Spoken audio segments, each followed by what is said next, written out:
Right now, getting jiggy with it. TheLaughingBarrel.com. Get jiggy with it. So one thing I noticed about you on stage, you like to talk about, smoking. Hey, man. As far as chronic, but there have been comedians or somewhat of a comedy talent who've promoted the use of marijuana in their comedy routine, i.e. Cheech and Chong. Correct. You want to speak on that influence, or? Yeah.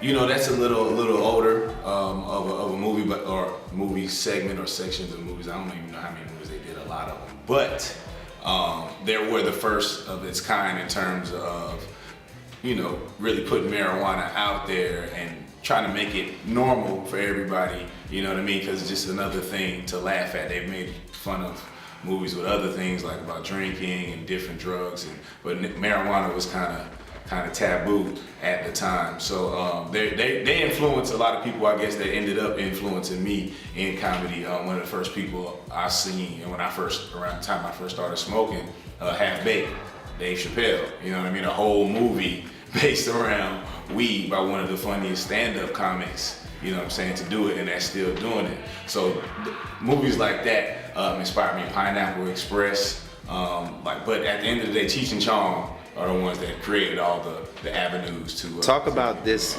This. I guess, how do you bring that up on stage? What's people's reception to it? Are they? Well, this is the thing.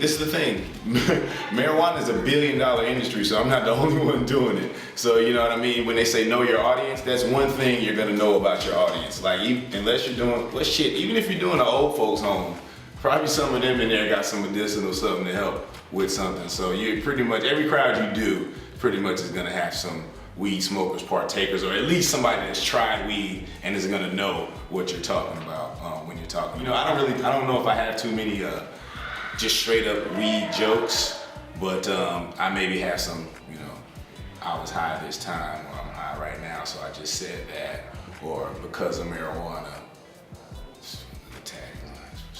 You see yourself kind of maybe being someone in the future to really put that on stage, and as far as promotion wise, and hey, you know what? Fuck that. Fuck the stage with it. Unless the stage get me what I really want, is my own dispensary. Because Oaksham, 2009, I'm just gonna say that's 4 years ago. 2009, Oaksham was a dispensary, obviously in Oakland. They were charged in state taxes $200,000, and then in federal taxes $300,000. 1 year, one dispensary, $500,000 in taxes. So as a smart person, like I know you are, because you're fucking watching Laughing Barrel, you know that if you're getting taxed at $500,000, you're bringing in a shitload more than $500,000. So the end all be all would be to own my own dispensary.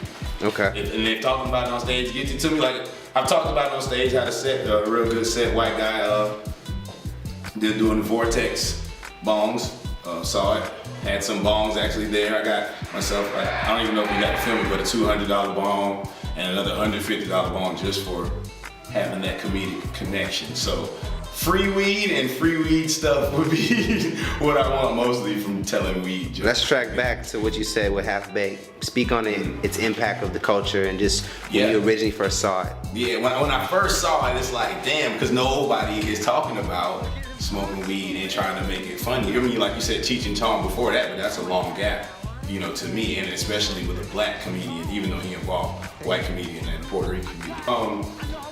Just how it affected me is like, cause how he started talking about how, when they first smoked weed, how high they got, not thinking how high they were. And then when they went to the store, if you remember that, like me and my homeboys had a similar situation. Me and two of my homeboys stole some weed from my brother, shout out to Rain. And we went and smoked. I was 15 years old, first time doing it.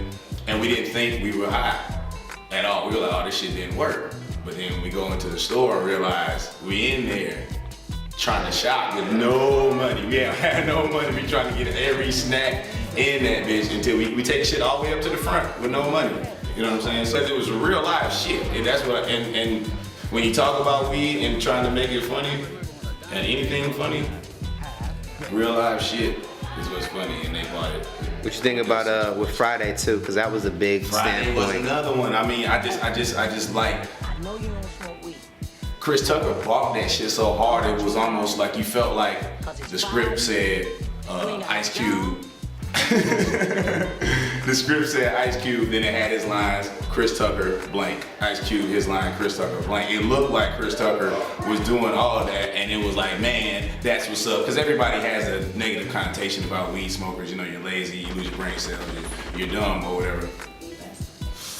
But in order for somebody to do that and pull those off in movies, Mike Epps being another one that really, really gets high. Snoop, other people.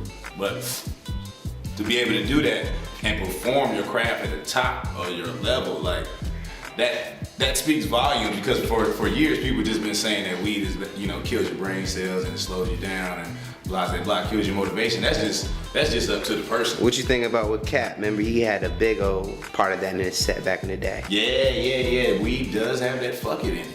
It has that element called fucking, and it really make you say, man, fuck them lights, man. I don't really care. But that's about the shit that you don't need to care about.